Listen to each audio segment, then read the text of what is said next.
Beaucoup de bandeko. Ouais, on va ça d'habitude na Facebook, mais je pense que c'est la première fois. On a tous la machine na Davina Bokecho donc. Muto Simba na Facebook ye wala. Po na mona ka bobenga ngai yo, ouais mbotozo komela ete.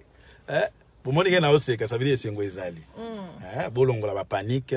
Awa tozali ndeko soko koti au partager, ba toza na kati déjà. Ba koti bandeko ba koti bo partager, c'est toute la première fois pété mon moni direct na fait ça Wayambo. Vous partagez en tout cas awa toza na famille complète Wayambo.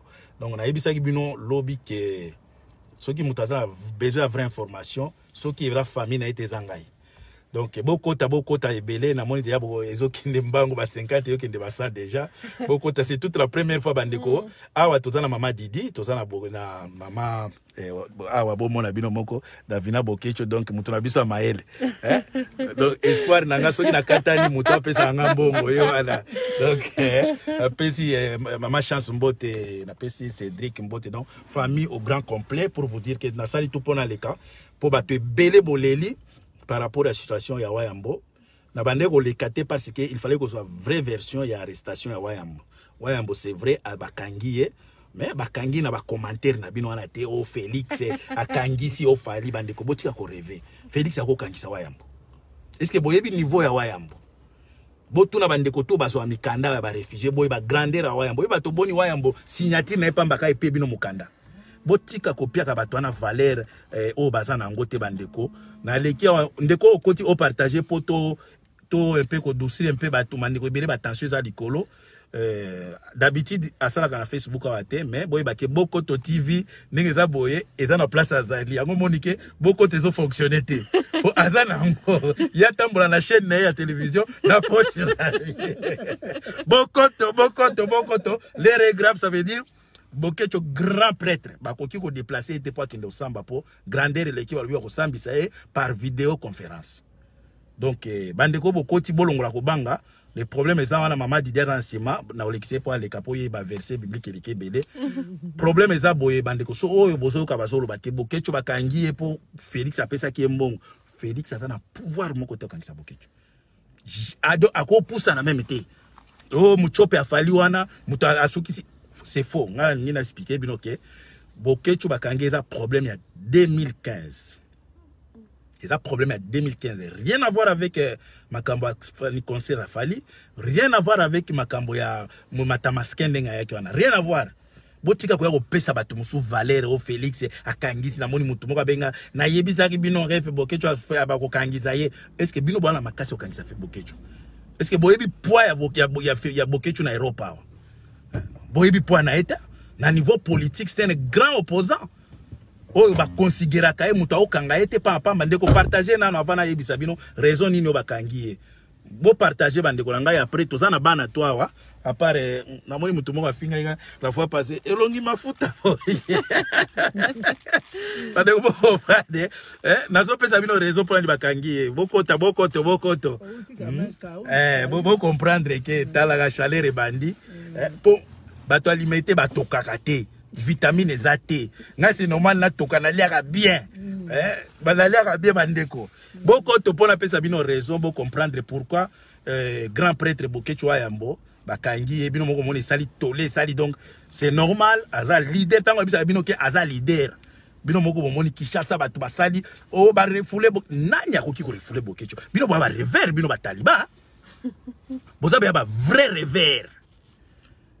Bino moni ko refoulé Bokecho boka c'est lokolo ebisa balé no longo obimisa na kati ya mayo tie na kati ya voiture nanya ko to na ko memaye bande ko bokoto avana loba po ani bakangi il faut na mona peza bo mata soki olingi bo mata partager merci mingi na ba tonyo so ba Mwali Muleta na merci na remercie mingi parce que batebile bando senga il faut loba na kokaki ko loba n'importe quoi te. Lobi na yebisa ki bino ke bande ko batoto bozomoni bazoleka ba media koloba ezaka ba osa ba base mutu moko azana vraie information ya makambo ya Bokecho azate oyo ngana lingina yebisa bino c'est ça vraie version ya arrestation ya Bokecho amon tozana pona osala ba base bino okanisi ndenge Bokecho place batie wana okanisi biso tozana esengo bande ko bota la téléphone eza ko sonner pamba botia na on tia mode avion pour vous dire que Bokecho a n'importe qui téléphone nga o chauffer na ko chauffer bandeko Bokecho ndenge bozino boza kolobela wana ke bakangi o Félix asali po ba pesa mbongo. Est-ce que Félix ye aza na pouvoir ya kokangisa Bokecho? Ba ndeko na ngai boza pe mayele Bokecho aza leader abandi litina ile lote eza makambo ya kala ya 2015 yango nde bomoni ke ezalaki ye moko te. Problème ya 2015 ezalaki ngai Wayambo na vieux Jaco Sayala. Jour bakangaki biso na je pense que na maître Bola tozaki moi ebele bakangaki donc pas bakangaki biso batelemisaki biso il faki tango jour au Kabila yaki je pense que bateau bazaki na Paris jour bayebi eza jour au ser na biso oya koma collabo moi c'est Martin Sali abambaki Kabila maki vis-à-vis boy eza jour wana biso sikoyo ba encercler ki biso poto bouger po to bouger te po tozaki suivi depuis Bruxelles. Si était belle yamane Olanda biso ti na communication na ba français na ba péage tout baza ko s'informer to komi na Paris ka boy to koti na métro ko bimaka na métro boy pas même deux pas ba encercler biso ça veut dire tozaki filmer depuis Bruxelles et problème wana nde ça ki ba interdisa ngai Wayambo na vieux Jaco Sayala to kende sous parité ngai na zwa ki lettre vieux Jaco Sayala zwa ki lettre Bokecho zwa lettre wana te. Ça veut dire biso to sala recours Bokecho sala recours te pour azwa lettre wana te et pourtant nzoka batwana basi ba atiake il faut azana droit ko kota France te. Et donc arrestation à Bokecho ezali à 2000 par rapport au problème à 2015 motif ezalaki que nous avons mis la vie de Kabila en danger. Boyende ministre de l'Intérieur a komelanga. Je pense que lettre wana na kotala ngo un jour na bimisango que to tiaki ka vie à Kabila en danger yango balobi to nyataka souffrance te. Bon, ils n'ont rien à voir na mutroko la molie mboa o Kabila Félix Asuki Félix alama bino boyebi po ya Bokecho. Hein? Bino peut-être bomona ka Bokecho alobaka boye kaka bino boyebi po ya Bokecho zanango. Est-ce que Félix akokangisa Bokecho? Awa na poto. Jamais mundela koyoka ete po bayebi que Félix o gagna pe ba élection te, oza dictateur. Hein? Oza tribaliste. Bande ko bo partager, je pense que eza vraie version to yebi bino eza problème ya 2015. Motif ezaki ke to tiaki via Kabila en danger que to lingeto bomaye Bokecho sala recours te na la sala recours vieux Jaco sala sala recours mais dossier wana komba monike na makambo lekaki yo ya bafali banini ba monike aza leader yango monike ba lobi cette fois-ci faut bakangaye mais ndenge za boy bande ko bobanga te bakotika ye to kopesa bino jour te mais boy bakie kala mingi te azo la libre. Ye moko kuna na kati azana na esengo aza bien bomoni ke famille to ezo seka zwana mama Didi aloba mwa moke mama Didi pesa batombote po oyibisa bango peuple zairwa na pesi bino mbote na komba Jésus Christ Nazareth to banga te mobundeli na bino azali malamu tozozela ndenge papa komanda eso alobi tozalaka na prière akobima mobundeli na bino azali tozalaka na prière makasi akobima na pesi bino nyonso mbote na bolingo bolakisi pona ndeko na bino Wayambo tozalaka na prière. Merci beaucoup. Bon, je pense que Davina yo muto yebi ba français milai hein. Ba bebela no bato français po bana miki ba oloba Davina français leki ebele lo ba bato français po ba comprendre po bana na biso olobaka vous parlez que à Lingala nous avons besoin d'informations lo ba ngona français po ba yoka. Ben comme mon tonton a dit, ne vous inquiétez pas, papa va très bien, il va vraiment très bien. On était au téléphone ce matin avec lui, donc on a parlé au téléphone, il se porte à merveille. On va pas vous dire pour le moment le jour où il va rentrer en Belgique, mais c'est dans pas longtemps. Donc on voulait juste vous rassurer que papa va bien, qu'il se porte bien. Merci pour votre soutien, merci pour vos messages, merci pour les appels. Vraiment, on a senti en fait que le peuple congolais aime papa. Et vraiment merci beaucoup. J'ai pas grand chose à dire. Nous-mêmes on est en forme, on est vraiment rassurés, on s'inquiète même pas. Donc que Dieu vous bénisse. Bandeko vous comprendre donc Davina de français les gars belé. Donc tous obligés de apprendre sur lingala. Talaka bana. Français les gars belé. Ko pesa ta Félix moi ndambo. On te retourne Félix ko alobi. Oh, il faut qu'on batte la zamba. Je suis venu avec un entrepreneur qui coupe les bois dans le charbon. Ah, Félix. Il n'y a pas Davina ko bande. Biso mikolo so en anglais na français na bomba na bengelo chance. Espagnol. Les gens, ne vous inquiétez pas. Ne vous inquiétez pas. N'écoutez pas toutes les informations qui circulent sur les réseaux sociaux. Vous connaissez votre papa, votre ami, votre frère. Il se bat pour le pays, il se bat pour le pays. Et tout ça, en fait, c'est pour le pays, en fait. Parce que, allez, nous-mêmes, ces enfants, on est là. Notre papa n'est pas là, en fait. Il est loin de nous. Et tout ça, c'est à cause du Congo, en fait. C'est à cause du pays. Donc, il mérite vraiment votre respect. Il mérite vraiment votre considération. Parce que une personne qui se fait arrêter et qui laisse sa famille, en fait, pour le Congo, mérite vraiment que vous le soutenez, en fait, que vous le soutenez, que vous arrêtez de le critiquer, de le juger, parce que il a des enfants, il a une femme, il a des petits-enfants, on a besoin de notre papa, mais allez, on ne peut rien parce que, en gros, papa nous appartient plus, il appartient aux Congolais, en fait. Et ça, on s'est rendu compte que papa nous appartient plus, il appartient au peuple congolais. Donc, on vit avec et on aimerait quand même avoir un peu de soutien aussi de votre part, en fait. Il faut le soutenir, il a besoin de votre soutien, il a besoin que vous soyez là derrière lui. Il n'est pas parfait, mais il se bat pour vous, il se bat pour vous. Il a mis sa vie à côté pour le peuple congolais. Il a mis sa vie à côté pour défendre les intérêts du peuple congolais, en fait. Donc, encouragez-le. Dès qu'il sera à la maison, il va voir vos messages. Ça fait du bien, Et quand on lit vos messages de soutien, quand on reçoit vos appels, ça nous fait vraiment du bien de voir que voilà, il y a le peuple congolais qui est derrière papa, qu'il n'est pas seul, que vous êtes là avec nous, parce que en tant que famille, vous rendez compte que ça fait mal. Ça fait mal de se dire que oui, son papa n'est pas là. Ça fait mal de se dire que sa maman, son mari n'est pas là.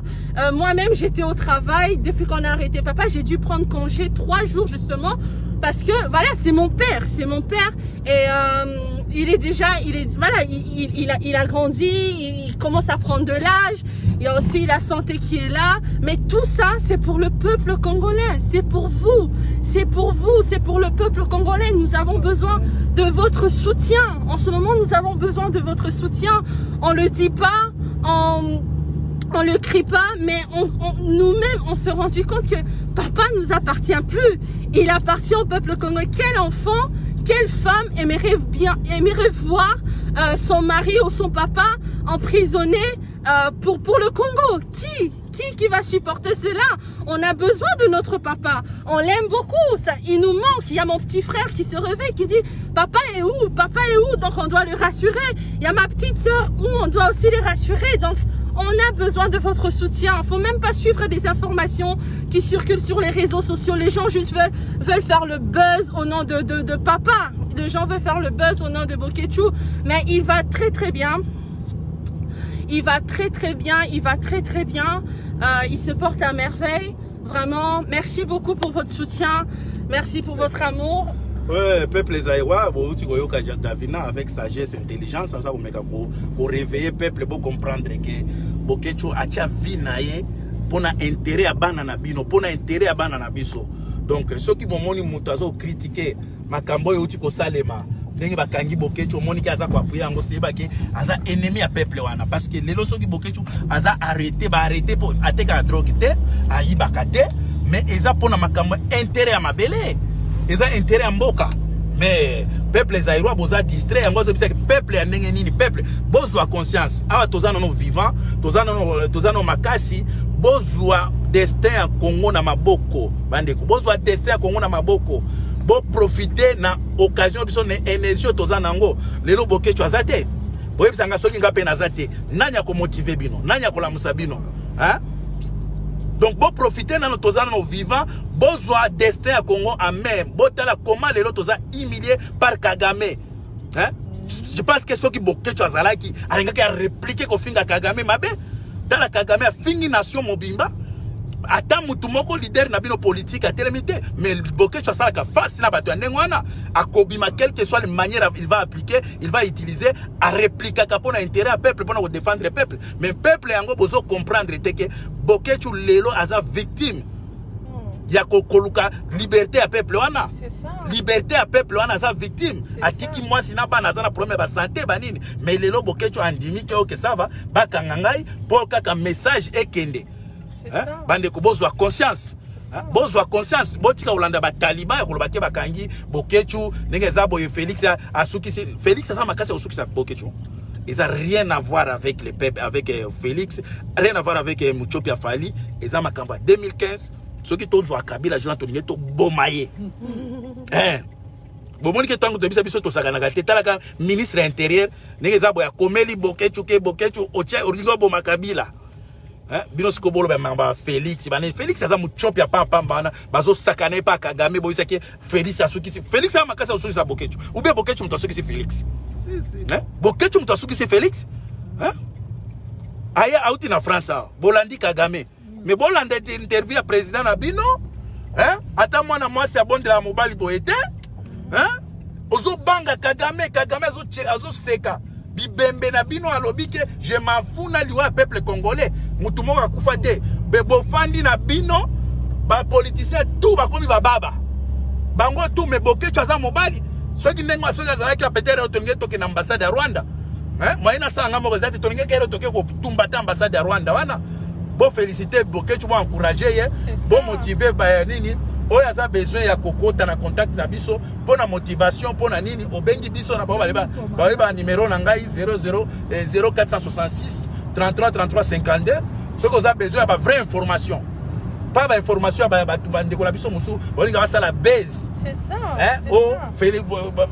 fali akangisi bokecho nanya ebisi bino ke batwana bana pouvoir c'est le moment de soutenir donc tout ça qui tobande ko lobate pourquoi parce que il fallait to ba vrai raison ya arrestation ya bokecho raison ya ngwana ke eza po bokecho alingaki aboma Kabila en 2015 yango bakangali est-ce que beaucoup félicité était vraiment bakanga po alinga boma assassin na bino beaucoup betata bokecho betala maboko place dit amen. OK, merci mingi en tout cas kala mingi tena ole kana live côté mosusu pona koloba merci mingi Davina akosilisa. En tout cas, merci beaucoup. Merci pour votre soutien. Merci vraiment pour tout l'amour.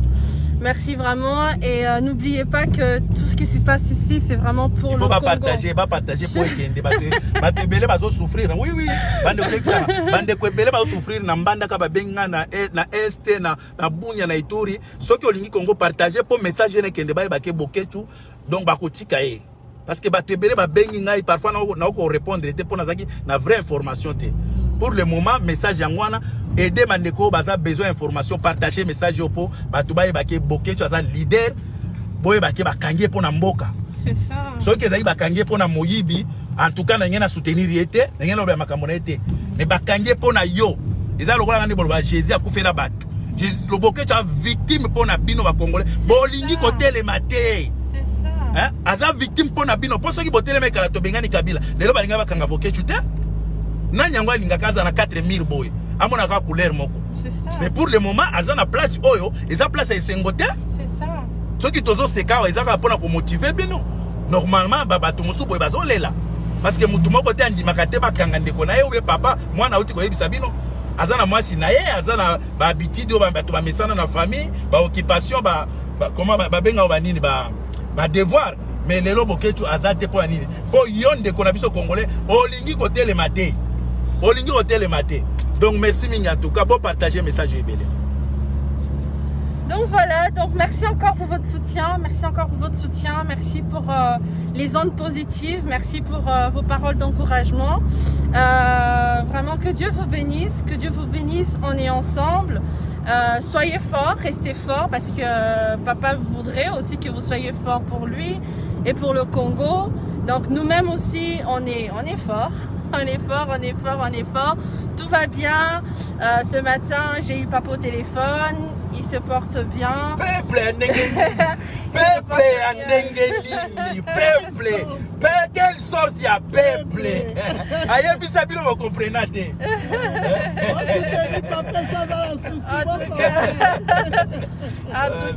Mais bon, en tout cas, cette semaine, on reviendra vers vous avec de très bonnes nouvelles.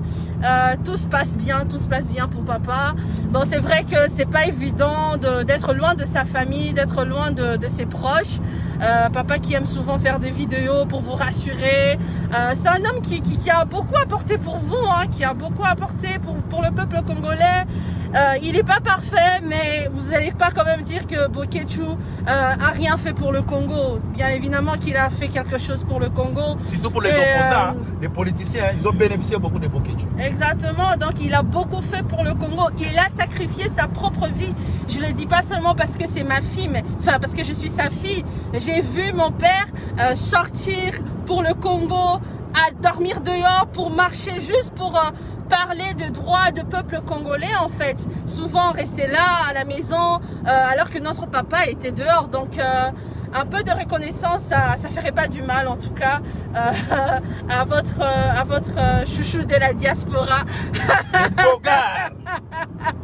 Donc soyez rassurés, on vous laisse donc soyez en paix, n'écoutez pas les informations sur les réseaux sociaux, n'écoutez pas ce que les gens disent, que c'est à cause de ça, à cause de ceci, non, c'est pour des raisons politiques, comme mon tonton vous l'a expliqué, donc c'est vraiment pour des raisons politiques, et c'est pour le Congo, c'est rien d'autre que pour le Congo, parce que mon père ne s'est pas volé, mon père n'a tué personne, mon père a rien fait, donc c'est pour le Congo en fait, il est victime juste de l'amour qu'il a pour son pays en fait, donc soyez rassurés, on est ensemble.